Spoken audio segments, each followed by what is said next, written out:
Argentina ও জর্ডানের match ঘিরে ঢাকা বিশ্ববিদ্যালয়ের টিএসসিতে জড়ো হয়েছেন শত শত ফুটবল প্রেমী।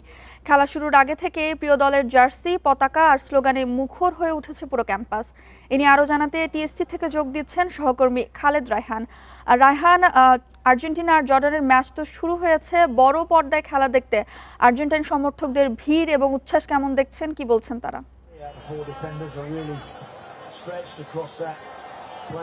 দেখুন, আগের সংবাদে যেমনটি জানাচ্ছিলাম যে শত শত না, আসলে কয়েক হাজার উচ্ছ্বসিত দর্শক তারা কিন্তু এখানে এসছেন এবং যে ঢাকা বিশ্ববিদ্যালয়ের যে মাঠটি রয়েছে টিএসসিতে, সেখানে কিন্তু তারা আসলে মূলত তারা বসে খেলা দেখছেন এবং একই সঙ্গে খেলা 8টার সময় শুরু হলেও কিন্তু আমরা যেটি দেখেছি যে 6টার পর থেকেই মানুষজন আসতে শুরু। প্রতি সপ্তাহে সর্বোচ্চবার বিকাশ পেমেন্টে 50 জন হবেন পেমেন্ট চ্যাম্পিয়ন। জিতে নিন টিভি সহ আকর্ষণীয় সব প্রাইজ করেছে এবং তারা কিন্তু এই যে আর্জেন্টিনা এবং জর্ডান, যদিও আপনি বলছিলেন যে একেবারে আর্জেন্টিনার জন্য নিয়ম রক্ষার ম্যাচ, তারপরেও কিন্তু যেহেতু বিশ্বকাপের একটি ম্যাচ, সেটির জন্য যে উন্মাদনা নিশ্চয়ই দেখতে পাচ্ছেন যে ডিবক্সের কাছাকাছি বল গেলেই কিন্তু এখানে যে হাজারো দর্শক যারা আছেন খেলা দেখতে এখানে এসছেন, তাদের যে উন্মাদনা সেটি কিন্তু আসলে এখনো আমরা দেখতে পাচ্ছি। এবং যারা এখানে আসছেন তারা যেটি বলছেন যে বিশ্ব চ্যাম্পিয়ন আর্জেন্টিনা, যদিও লিওনেল মেসিকে এই ম্যাচে এখন পর্যন্ত খেলানো হয়নি, তাকে বেঞ্চে বসিয়ে রাখা হয়েছে, যেহেতু তারা ইতিমধ্যেই গ্রুপ চ্যাম্পিয়ন হয়ে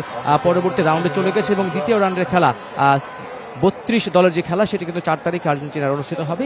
তারপরেও যারা সাইড বেঞ্চে আছেন তাদের যেই পরীক্ষার যে বিষয়টি, সেটি কিন্তু আর্জেন্টাইন যিনি কোচ রয়েছেন সেটি কিন্তু আজকে পরীক্ষা করছেন। এবং একই সঙ্গে আমরা যারা এখানে আছে তারা দেখছি যে এখানে যারা এসছেন বেশিরভাগই কিন্তু যারা আর্জেন্টিনা সাপোর্টার। এছাড়াও যেহেতু আর্জেন্টিনা এবং ব্রাজিলের একটি সবসময় একটি সম্পর্ক থাকে বিশ্বকাপ ফুটবলকে ঘিরে এবং দুটি দলের মধ্যে, সেটিকে মাথায় রেখে কিন্তু আমরা দেখি যে বেশ কিছু ব্রাজিলের সাপোর্টার যারা আছেন তারাও কিন্তু এখানে আসলে অবস্থান করছেন এবং তারাও খেলা দেখছেন, যেহেতু তাদের মধ্যে পাল্টা যে লড়াই, পাল্টা যে যুক্তি, সেটি কিন্তু তাদের মধ্যে রয়েছে। তারপরও খেলাটি